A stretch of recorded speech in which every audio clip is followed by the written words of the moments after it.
Filmmaking is not about the tiny details, it's about the big picture. Just another American who saw too many movies as a child. For example, spy movies, spy thrillers. I just got out of Jason Bourne. And hey, I'm gonna track my location. There's where I am. Americana, Pacific Theaters, Glendale, California.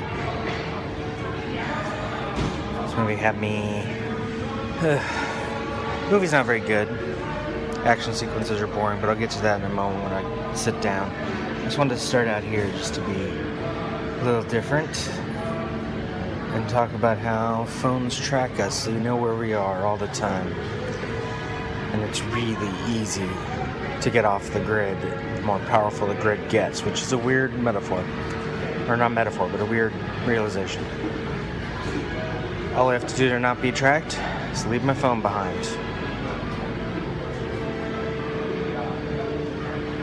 It's easy.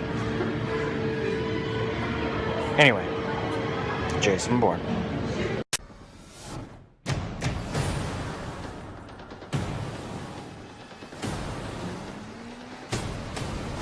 My God, that's Jason Bourne.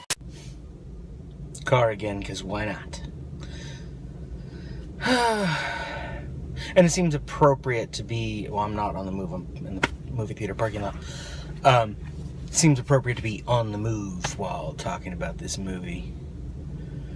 Jason Bourne is exactly what you expect it to be, given the previous films. It hits all of the same notes as the other ones.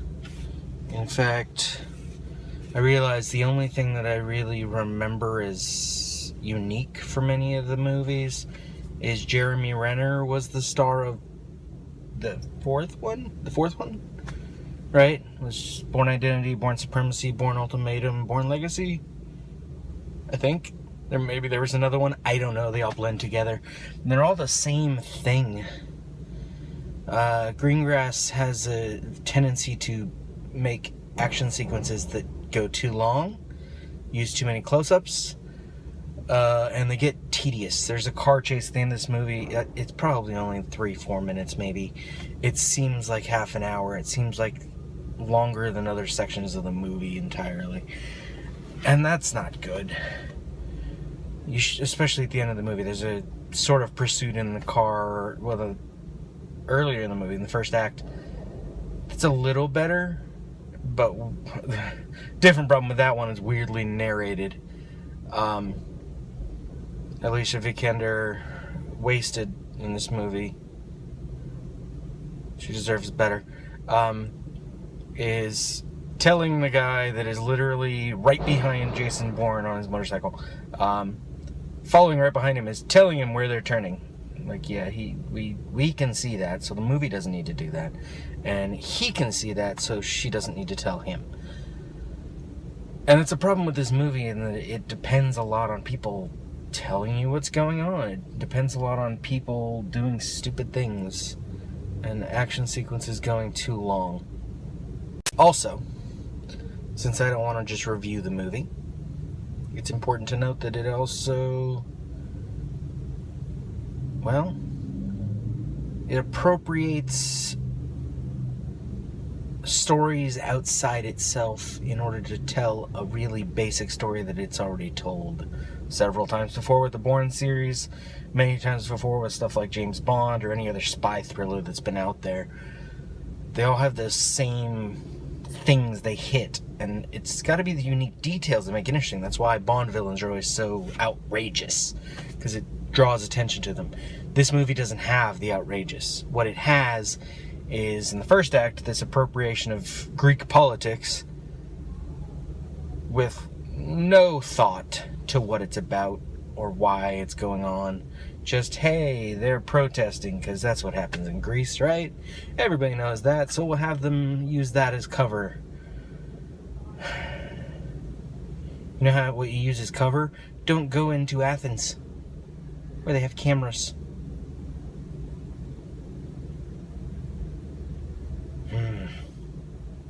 The reality of the movie bothers me because, well, it's dumb. And it's offensive in that it's, in the first act, appropriating this Greek politics and real world problems so that we can have a car chase. And this is spoilers if you care. The climax of the plot, the film, depends on this other real world issue. And it's like, the real world paranoia is not about spies and assassins anymore. That used to work in movies. I don't think it works anymore. I think it's gotten tired, and we've moved past it. And this movie tries to incorporate something more current, which is like this conflict between privacy and personalization on the internet. Like, we want all our apps to know what we like so they give us what we want, but we don't want them to track what we're doing. And we don't want them to tell everyone where we are because we're paranoid. The government's going to be tracking us. And the movie depends on that for its plot. That's basically the new setup. Is you got all of Jason Bourne stuff going on one side, and then that ties in loosely into this new story of this, like, new internet platform from this made-up company that is working directly with the CIA. So that everything can be tracked, everything can be under surveillance at all times, and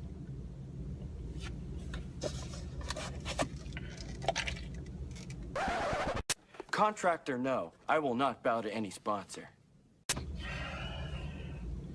there's a real story there, but it almost seems inappropriate and tacked on in the Jason Bourne story. I mean, yes, the Jason Bourne movies have been all built around this computer surveillance, cameras, the way we can track people. But the success of that tracking in all of these movies suggests we don't need more. We don't need more detailed surveillance. And so this plot seems like an attempt to be current in a movie series that is constantly hearkening back to the olden days of James Bond films from like the 80s, spy thrillers from the 70s, the 80s, the 90s. See, two examples. Julia Stiles' character is wasted and disposed of in the first act. Spoilers. That's a disservice to her character through the series. She's been around a while. Disservice to fans of Julia Stiles, because I think these are the only movies she's still in. And a disservice to female characters and writing and film structure, in that you offer up this look to the past. This movie depends so much on the past and flashbacks and lame visuals of flashbacks. And then you bring her in and all she's there, it's like, does not pass the Bechdel test, does not pass the Make-A-Mori test, because she is there simply to support Bourne's story. So is Alicia Vikander's character, but at least she survives the whole through the movie and gets to do more. The second thing, and this is me watching too many movies, seeing too many things. If you know movies, you know the Wilhelm scream. I'll throw in a sound effect of it if I can find it. It's in too many movies. That they still use it after it's been identified and recognized by so many people is almost a joke. And I know that was the point in the first place. It was an in-joke among sound people. But now there's this new one that's been bugging me for years, actually. Since I think the TV show Alias is where I first started really noticing its repetition. I call it the Wilhelm horn. Maybe I can find a sound of it and I'll put it in here. Or you heard nothing just now, I don't know. As I'm saying this, so forgive me if you heard nothing. It's this thing, you'll see it in car chases all the time, is like a car swerves, there's this horn, and it sounds like it's getting louder and quieter, like this Doppler effect thing, but it's totally fake for a couple reasons. One, it's the same damn sound with every freaking car. Two, you try honking your horn while swerving. It's unrealistic. And it's like they're stuck on this sound effect, and they're stuck on this idea of these car chases that serve no purpose. And I'm coming back to the tediousness of the one at the end of this movie. And it literally serves no purpose but to extend the movie an extra 4 minutes, an extra 40 minutes, I don't know, an hour. This movie's too long. And that scene is definitely too long.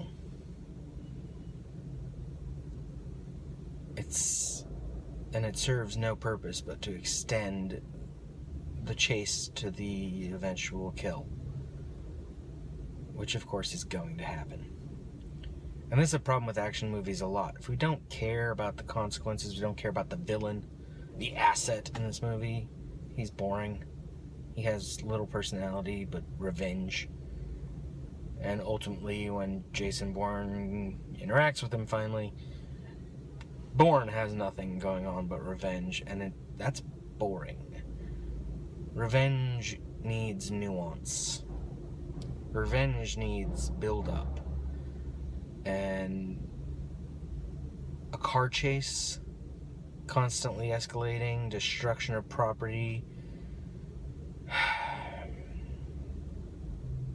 poorly filmed, with that Wilhelm horn all over the place, is not the build-up you need. What you need is to give us a reason to care about Jason Bourne. And I don't mean care about him because we've watched him in 3 previous films and we know his character. I mean, give us a reason to care about him as a character. Oh no, his father died. That doesn't matter unless we know his father. And I mean in this movie, self-contained in this particular film, even though it's a sequel, we need to have a reason to care about the character now. We need to have a reason to care about what's going on in his life. We need to care about what's going on in each of these characters' lives.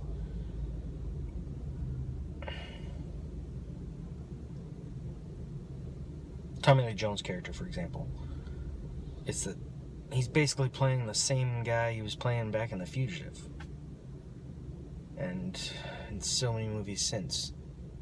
It's a tired old man who's just doing his job. Which is fine, except we need more. It's